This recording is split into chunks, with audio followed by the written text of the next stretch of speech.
Hi hello friends, welcome to Isanya vlog. இன்றைக்கி என்ன video பார்க்க போகிறேன்னா, புளிக்குழம்பு வச்சு கருணக்கிழங்கு போட்டு புளிக்குழம்பு வச்சு பூசணிக்காய் கூட்டு தான் வைக்க போகிறேன்.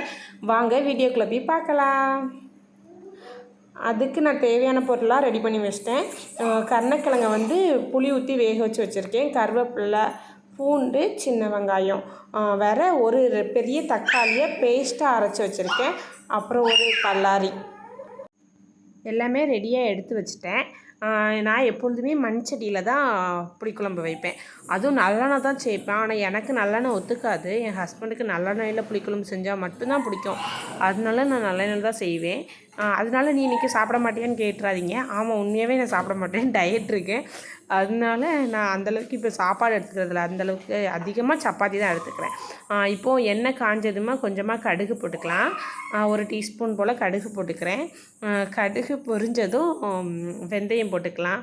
யாராவது நான் லெஃப்ட் கையில் தான் சமைக்க நினச்சிடாதீங்க. நான் ரைட் கையில் தான் சமைக்கிறேன். அது கேமரா ஃப்ரண்ட் கேமரா வச்சுருக்கேன். அதனால உங்களுக்கு லெஃப்ட் கையில் சமைக்கிற மாதிரி தெரியும்.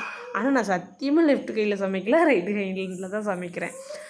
இப்போது கடுகு பொரிஞ்சதுக்கப்புறமா வெந்தயம் போட்டாச்சு.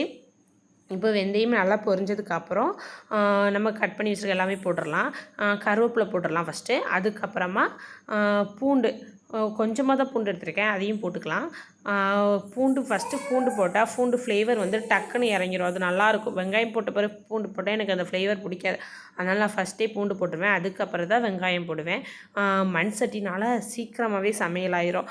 மண் சட்டி சூடாகிறதுக்காக லேட் ஆகும், ஆனால் சமையல் சீக்கிரமாக முடிஞ்சிடும். அதே மாதிரி டேஸ்ட்டும் வேறு லெவலில் இருக்கும். யார் வீட்டிலலாம் மண் சட்டியில் தான் சமைப்பீங்கன்னு மறக்காமல் சொல்லிடுங்க. எங்கள் வீட்டில் மண் சட்டியில் தான் சமைப்போம். அதுக்கப்புறம் அரைச்சி வச்சுருக்க பல்லாரி, பெரிய வெங்காயம், அதை உள்ளே சேர்த்து வதக்கிக்கலாம். நல்லா வதங்கணும். ப்ரௌன் கலரில் ஆகிற அளவுக்கு நல்லா வதக்கிக்கோங்க.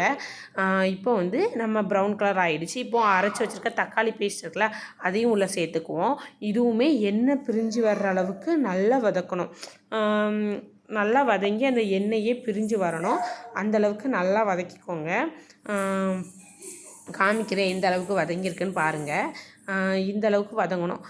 இது வதங்குற கேப்பில் என் பொண்ணு என் கூட தூக்குமான்னு நின்று அழ ஆரம்பிச்சிட்டா. சரி, அவளையும் கொஞ்சம் நேரம் தூக்கி வச்சுக்கிட்டே வேலை பார்த்துட்டு இருந்தேன். அதுக்குள்ளே பையன் பாப்பா வேணும்ன்ட்டு வந்தான். அப்புறம் பாப்பா இருக்கட்டோட சொன்னோன்னா அவனும் போயிட்டான். அப்புறம் அவனை சமாதானப்படுத்திட்டு பாப்பா கூட கொஞ்சம் நேரம் டைம் ஸ்பெண்ட் பண்ணிகிட்டே சமையல் பண்ணேன்.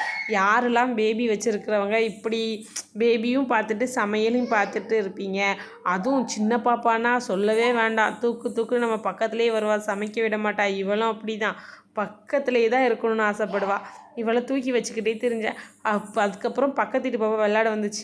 அவள் என்னடா இந்த அக்கா பண்ணுறாங்க அப்படின்னு சொல்லிட்டு பார்க்குறா, திருன்னு முழிக்கிறா. என்னக்கா பண்ணுறீங்க அப்படின்னு கேட்டா. சமைக்கிறேன்டா அப்படின்னு. அவள் ஃபோனை பார்க்குறா. என்ன இந்த அக்கா சமைக்க தானே சொல்கிறாங்க, என்னடா பண்ணுறாங்க அப்படின்னு சொல்லி பார்க்குறா.